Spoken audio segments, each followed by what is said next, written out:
আমার পরে তুমি তো এই বাড়ির হাল ধরবে, আর সেই তুমি কিনা চুরি করে বেড়াচ্ছ।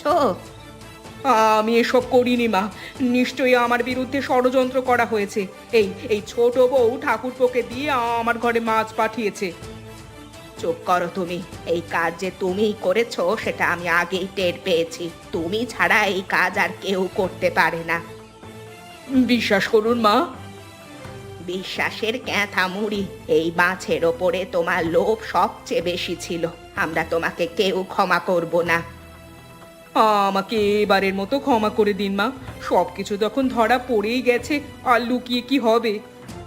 তোমাকে তো ক্ষমা করা যাবে না। তুমি এই বাড়ির মান সম্মান খুইয়েছো। আজকে ঘরে চুরি করেছো, কালকে বাইরে চুরি করতে পারো। মা, অভয় দিলে আমি একটা কথা বলতাম। বলো, তুমি কি বলতে চাও? আমি বলতে চাই, আমি চাই না কেউ শাস্তি পাক।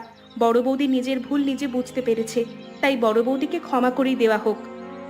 দেখলে, যার সাথে শত্রুতা করেছো সেই তোমাকে ক্ষমা করে দিতে বলেছে।